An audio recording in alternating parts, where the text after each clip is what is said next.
And welcome back to Nerdy Exchange. Today in this video, I'm going to be telling the story of the first time I was thrown in my judo class. Well, it was really my martial arts class, but it was the first time we were actually starting to learn judo. So I was probably 9 or 10 years old, maybe 8 even, I don't know. It was a little while after I started doing martial arts, and we were in our original dojo. The place we trained in was this daycare center, and so whenever we'd come into training, we had to like push the tables to the side and clean up toys along the room, and there were always these plastic houses. There were, I think, 2 or 3 of them, and the younger students would always like go hide in them and stuff and play before our class actually started. It was just I always just thought it was an odd mix of having this kid equipment and then you have like the mats and heavy bags in the middle of the room. But it worked. It was a great space for all the time that we trained there. So I remember how this lesson started. Our teacher had us line up at the back of the room, like sort of we were facing the door, and so we had like the whole space of the mat in front of us, and we were all in a line in order of our rank, how long we'd been training for, basically. And my teacher, we call him Hanshi, which is a rank in the martial arts system, teacher system.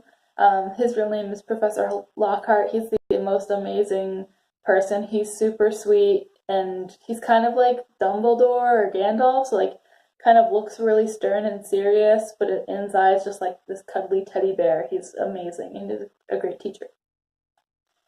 Anyways, yeah, if you didn't like know him or at all, you would think that you shouldn't trust him. And so when I was 10, I wasn't really sure. Like, I'm this little kid, and I wasn't sure if I should trust him. And then one day he's running the class, and we're learning this new thing that I'd never heard about before, which is judo.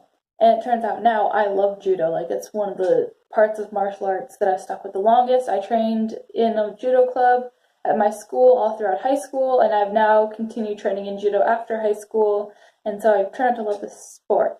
But how we started learning about judo is the more entertaining part of the story. I always trusted him, even though I didn't know him that well, because he's just like that sort of grandfather, wise man kind of figure.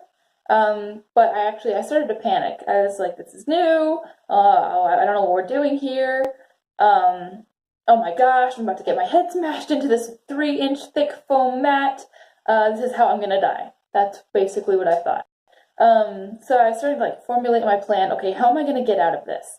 How am I going to avoid being thrown? How am I going to avoid having my brains leak out of my head onto these blue mats? I was shifting in place as I was waiting in this line, and jumping back and forth from foot to foot, acting nervous, and then I came up with my idea. I said, Hanshi, I have to use the bathroom. Right? Genius 10-year-old here. I'm like, I'm going to use the bathroom. I'm going to get out of this. I'm not going to be thrown. I'm not going to die. And of course, the wise figure, the teacher, was like, no, no, no, no. No, of course. I know you're just faking it. And I thought I was a pretty good actor when I was younger. I was doing the foot hop back and forth thing.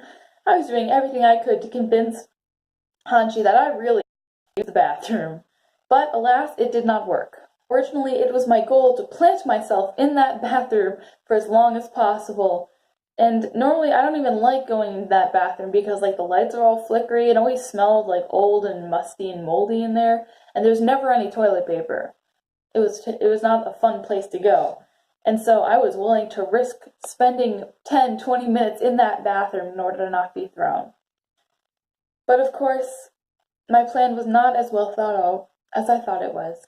And Professor Lockhart replied calmly, "You can wait 10 seconds, can't you? You can use the bathroom afterwards." And in my 10-year-old brain, I thought, crap, or something else. I don't know. I was 10. I don't think I knew any bad words back then. Whatever.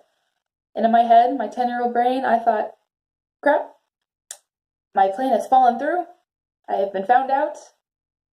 Oh no. In place. I couldn't move. I was just standing there in front of him, just expecting sudden, swift, oncoming death as my hyperactive imagination would choose to process those events or those possibilities.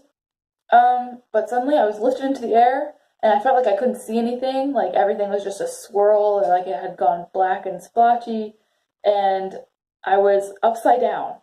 It felt like, at least, I felt like I was upside down in an instant, and then I could feel like a swoosh of air over my head, and then I came screaming towards the ground. It felt like I was plummeting down like a missile, like just like an arrow about to impale into the earth and just be stuck there, dead. Yeah. And then I swear, my feet brushed the ceiling. Like, I have that very vivid memory of that feeling.